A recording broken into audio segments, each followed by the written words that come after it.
দর্শক বন্ধু, শুভ নববর্ষে প্রীতি, শুভেচ্ছা, ভালোবাসা, অভিনন্দন। নমস্কার দর্শক বন্ধু, তোমাদের প্রত্যেকের সুখ, শান্তি, সমৃদ্ধি কামনা করে আমি আমার ব্লগটা শুরু করছি। আজ একটা গুরুত্বপূর্ণ ভিডিও উপস্থাপন করতে চলেছি। আশা করছি তোমাদের প্রত্যেকের ভালো লাগবে, একটু হলেও সমৃদ্ধ হবে। প্রত্যেকে শেষ পর্যন্ত ভিডিওটা দেখো, অত্যন্ত গুরুত্বপূর্ণ ভিডিও। আজ বলবো পয়লা বৈশাখ শুরু হয়ে গেছে, সারা বৈশাখ মাস কি করবে। আমাদের হিন্দু সনাতন ধর্মে 12 মাসের মধ্যে 3টি মাস অত্যন্ত শুভ মাস। প্রথম হচ্ছে বৈশাখ মাস এবং কার্তিক মাস আর মাঘ মাস। এই 3টি মাস অত্যন্ত গুরুত্বপূর্ণ মাস হিন্দু শাস্ত্রে বা সনাতন ধর্মে। তাহলে বৈশাখ মাস প্রথমেই শুরু হচ্ছে বছরে পয়লা বৈশাখ থেকে বৈশাখ মাস শেষ দিন পর্যন্ত, সংক্রান্তি পর্যন্ত। এই মাসের প্রত্যেকটা 30টা দিনই অত্যন্ত শুভ এবং প্রত্যেকে খুব সুন্দর করে মানো। কি করতে হবে ভালো করে শোনো। প্রত্যেক দিন ভগবানের কাছে প্রার্থনা করো। মাঘ মাস স্নানের জন্য বিখ্যাত, কার্তিক মাস দামোদর মাস ভগবানের প্রিয় মাস, দানের জন্য বিখ্যাত, এবং বৈশাখ মাস জল দানের মাস। যত জল দান করবে ততই মঙ্গল। তাই বৈশাখ মাসে তুলসী গাছে যদি জল দিতে পারো, শ্রীকৃষ্ণ ভগবান অত্যন্ত খুশি হবে। এই বৈশাখ মাসে দেখবে অনেক বাড়িতে জলের ধারা দিয়েছে, জলের ধারা তৈরি করে দিয়েছে। মহাদেবের মন্দিরেও জলের ধারা বৈশাখ মাসে দিতে হয়। এই বৈশাখ মাসে জল দান বিখ্যাত, মানে এই জল দান করলে অতি পুণ্য লাভ হয়। মারোয়ারিরা তো সারা রাস্তায় রাস্তায় দেখবে এই জল দান করে, শরবত দান করে। প্রথমেই বলবো তুলসী গাছে কোন দিকে জল দান করবে। পূর্ব দিকে জল দান করবে, কারণ পূর্ব দিকে জল দান না করলে সূর্যর দিকে আবার পিছন হয়ে যাবে, অন্য দিকে করলে হবে না। তাই তুলসী সব চাইতে বেশি বেশি অক্সিজেন এটাও দেয়, এটাও বৈজ্ঞানিক ব্যাখ্যায় বলা হচ্ছে। প্রতিদিন যদি এই তুলসী পাতা ব্রহ্ম মুহূর্তে ওঠে ভালো করে ধুয়ে খেতে পারো, তাতে অনেক রকম 72টা রোগ নির্মূল হয়। বিশেষ করে দুরারোগ্য রোগ, ক্যান্সারও খুব ভালো হয়। আর ভগবানকে অত্যন্ত শুভ হবে যদি এই তুলসী গাছের মঞ্জুরি সহ পাতা অর্পণ করতে পারো। এই পাতা যেন দুপাশে দুটো থাকে এবং মাঝখানে কোমল মঞ্জরি যেন থাকে। এই মঞ্জরি সাদা চন্দন সহযোগে শ্রীকৃষ্ণের গোবিন্দ চরণে দেবে, মাথায় না। আর ভগবানের চরণে কটি তুলসী পাতা দেবে সেটাও জানা দরকার।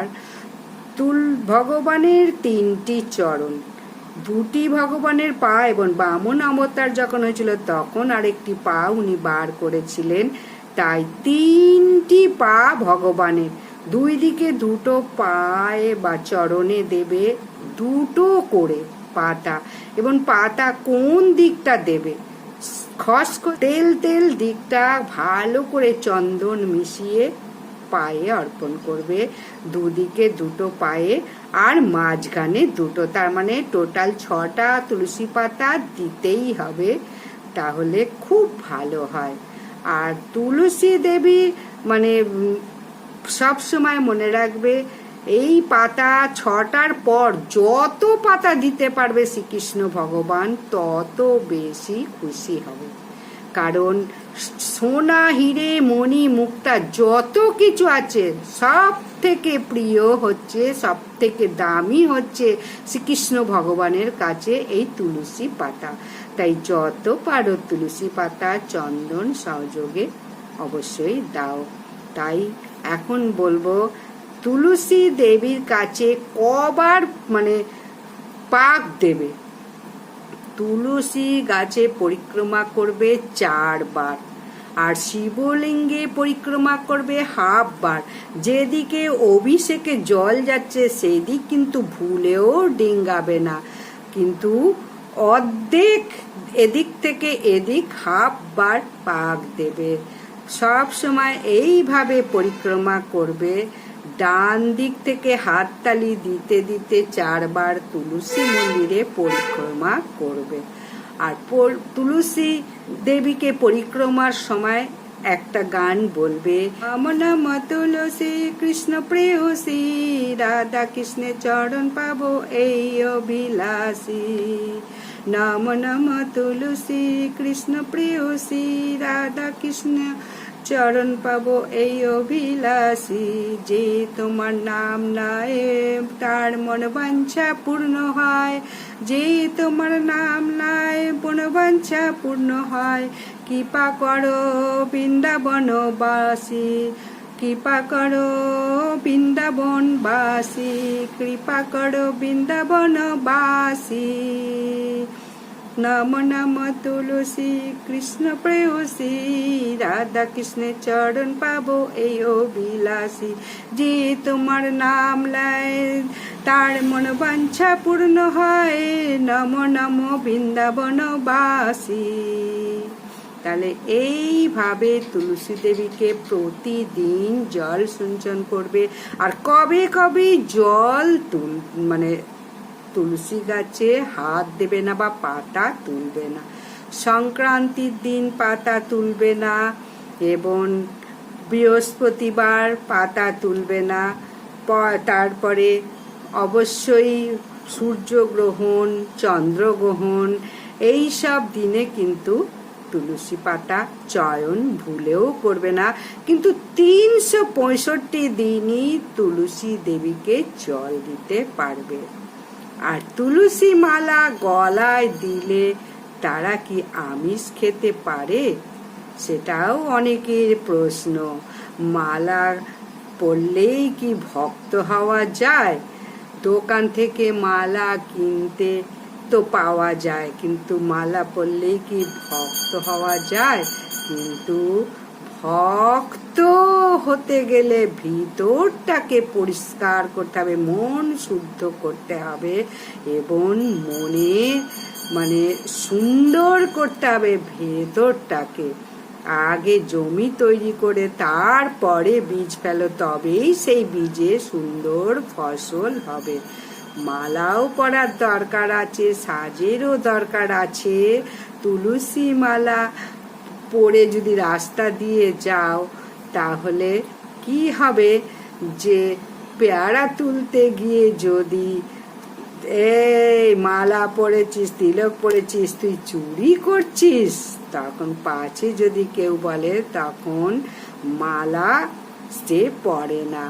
মালা পরলে এই মিথ্যে কথাও বলা যায় না, কিন্তু মালা না পরলে কি মিথ্যে কথা বলা যায়?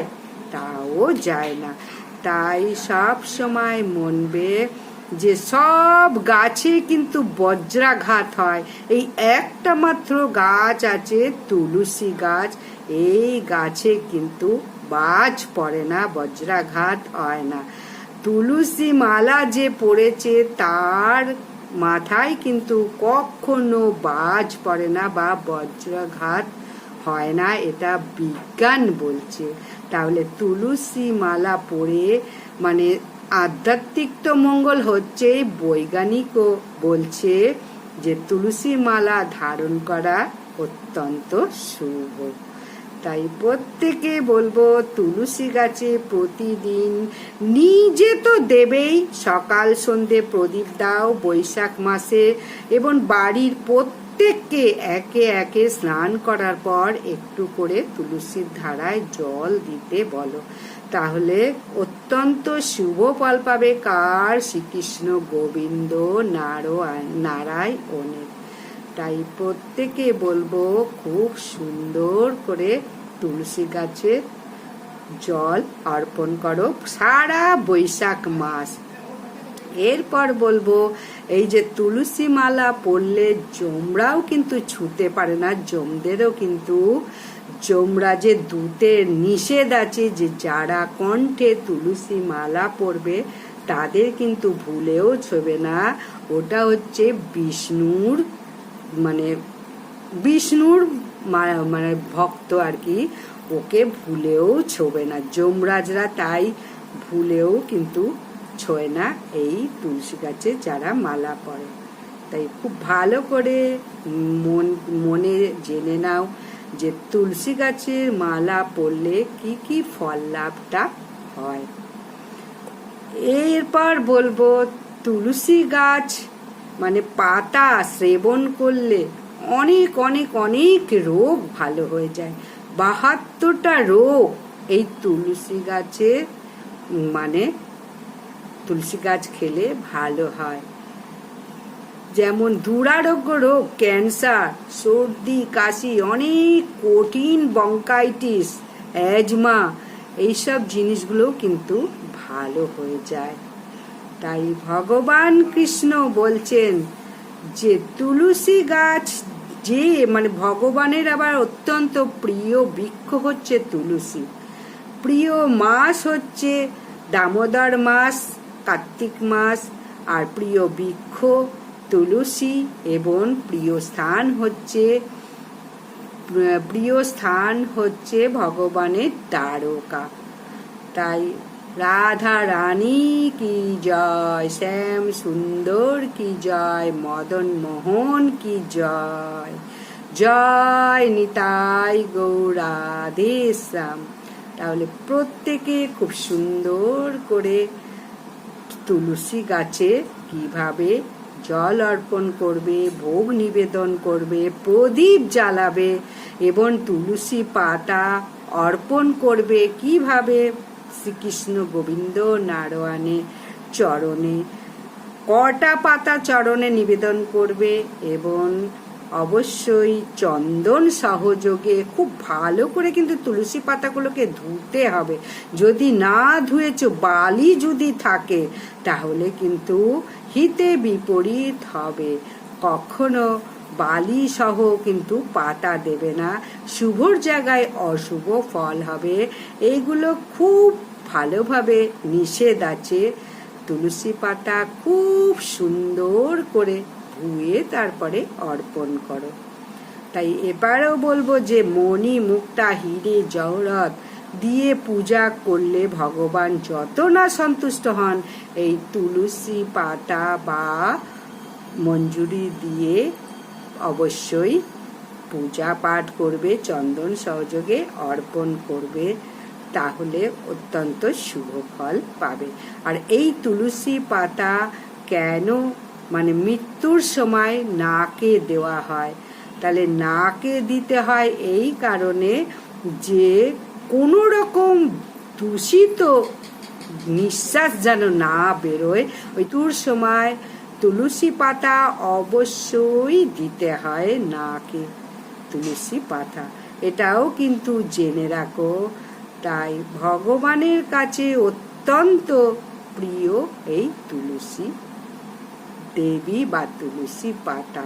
ভোগে যদি তুলসী পাতা না দাও, সেই ভোগ কিন্তু নারায়ণ গ্রহণ করে না।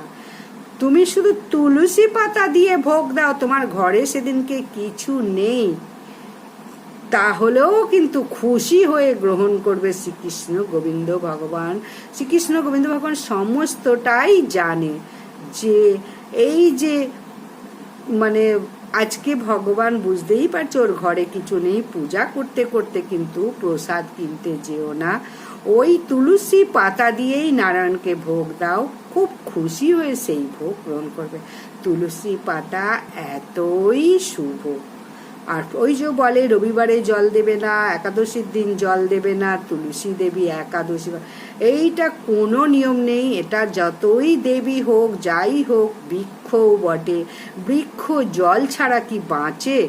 তাই জল অবশ্যই দাও, আর তাপপ্রবাহে জল 24 ঘন্টা দাও। জল ও ধারা দিয়ে 24 ঘন্টা তুলসী গাছে জল দাও সারা বৈশাখ মাস। এর থেকে তুমি আর কোনো কিছু শুভ ফল অন্য কিছুতে পাবে না, এতটাই শুভ ফল পাওয়া যায় এই তুলসী গাছে জল ও ধারা দিলে। তাহলে ভিডিওটা যদি ভালো লাগে অবশ্যই লাইক, সাবস্ক্রাইব, শেয়ার করে দিও। নমস্কার, বিদায়।